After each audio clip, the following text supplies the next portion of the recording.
My friend hasn't been the same since our last sleepover.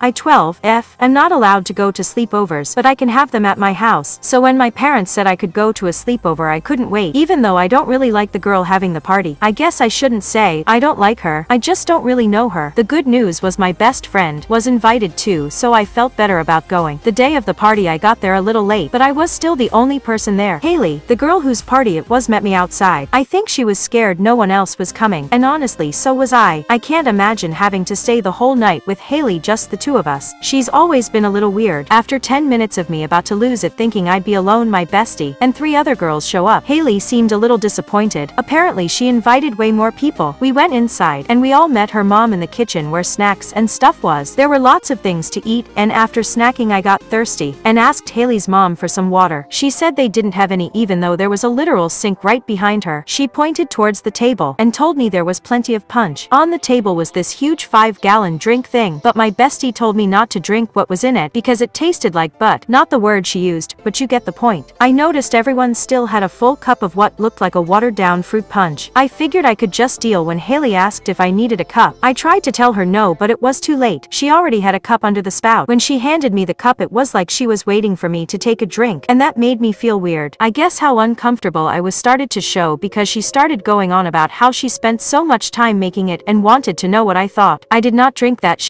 The voice in my head just kept saying, "Don't you do it." So I pretended to drink it and basically word vomited how amazing it was. It was enough to get her off my back, but 5 minutes later, Haley looked around at all the full cups and lost her freaking mind. She had a level 10 meltdown about how her party was ruined because half of the people didn't show, and now nobody wanted her punch. She ran out of the kitchen and stomped all the way upstairs. Haley's mom made us feel super guilty and told us we better drink, so everyone did. Well, everyone but me. Like I said, I was not drinking that shit. I didn't know what else to do, so I let the sleeve of my sweater soak up enough to make a difference. NGL, my sleeve smelled so bad. Once Haley's mom told her we all drank and loved her punch, she came downstairs like nothing ever happened and announced it was time for showers. The sun was still up, and I've never been to a sleepover, but I'm pretty sure staying up late is a part of it. We were all still a little weirded out by the punch thing, so we just went with it. That is until Haley's mom announced that she would be making sure we showered correctly. This lady really thought she was just gonna be in the bathroom with us. No, at that point my bestie mentioned she's on her monthly and wasn't okay with what Haley's mom was saying. If I thought Haley had a level 10 meltdown for the punch, this was a level 1000. She started screaming in my bestie's face, calling her disgusting and trash and telling her she needed to leave. Even said she didn't care if she walked home, but she needed to get TF out. Haley's mom stepped in to calm her down, and I immediately went to comfort my bestie and tell her it was time, you can go. We started walking to the door, and Haley started begging me to stay, but I was over it. Then Haley tells bestie that she can stay too if that means I'll stay. I repeat, I was ready to go, but my bestie is too nice and didn't want to be the reason we both left, so we stayed. I told Haley's mom that me and bestie would not be showering, and she seemed annoyed but let it go. The other 3 girls didn't even try to stand up for themselves, and they all were made to shower together at the same time, with Haley's mom making sure they were clean. This gave me major ick. Immediately after that, Haley announced it was bedtime. It's still light outside, but honestly sleep meant no more weird shit, so whatever. Plot twist, I was wrong. All the other girls fell asleep super quick, but I couldn't, so I noticed when Haley left the room. I went to the door, and I could hear her call her mom Clara. Okay, see, I know some kids do that, but this was different. Haley was talking like she was in charge, and her mom listened to her. I couldn't make out all of what they were saying, but I heard Haley ask her mom if they had enough pure ones. What the fuck does that mean? So yep, I'm ready to go. I tried to wake my bestie, and I can't. She is out cold. I grab my stuff, climb out of the window, and sprint. I call my mom when I'm far enough, and try to find a store. When my mom picked me up, she wasn't as pissed as I thought she would be, but now, I'm really never allowed at another sleepover. I didn't see my bestie until school Monday, and she was acting really weird. She doesn't even remember I was at the party, and she swears she drank amazing punch and stayed up all night. This has been living rent-free in my head for the last 2 years, so I need to know, am I overreacting, or is this weird?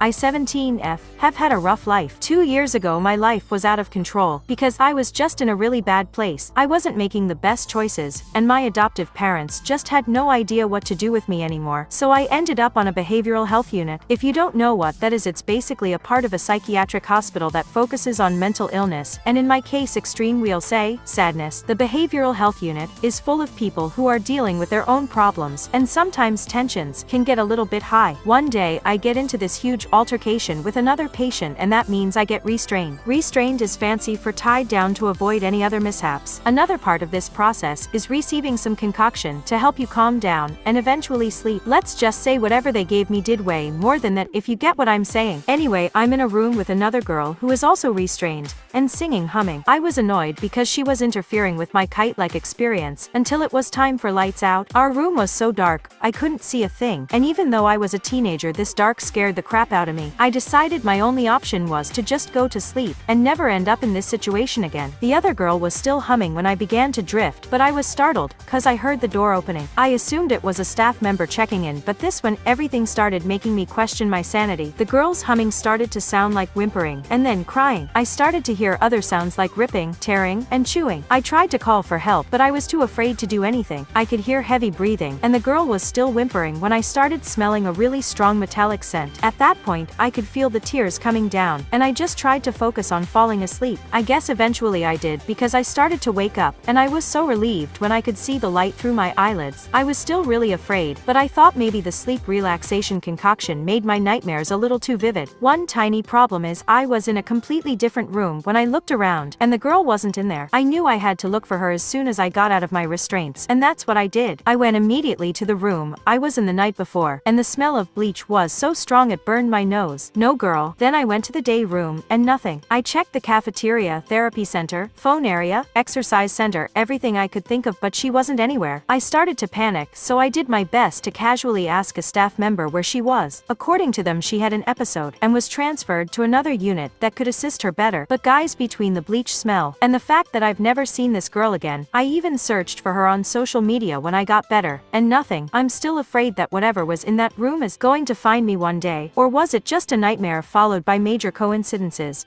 I have no idea what to think. Update: you guys asked about other weird things that happened to me on the psych ward, so here it goes. I've had all kinds of roommates. Ones that paint the walls with their shite. One that truly believed she was a doll, but nothing was worse than the roommate who said she was a witch. The whole reason she ended up on the psych ward was her parents were sick of finding the stuff she used for her spells in the house. Stuff like mouse parts, bugs, fingernails, weird shite. She definitely scared me, but we were roommates, so I had to make the best of it. Plus, just in case she could cast spells and curses, I wanted to stay on her good side. I was so afraid of her that I did things like call and welcome entities. Yeah, I know, wild. If you're wondering, this was about a month after my first story. Anyway, one night Sabrina, see what I did there, and I are sitting on our floor praying and welcoming, as she called it, and Sabrina starts speaking this language out of an exorcism movie. I immediately freak out, let go of her hands, and back away. She falls backwards hard, and I'm thinking she's hurt, so I start banging on the door for help. On this psych ward, lights out also meant doors locked, and no one is coming. I was so scared of turning around when Sabrina asked what was going on in her regular voice. I was so happy she seemed fine that I rushed over and hugged her. There was this huge lump under her skin, and I would bet anything that I felt it move. Sabrina held me back, looked me square in the eye,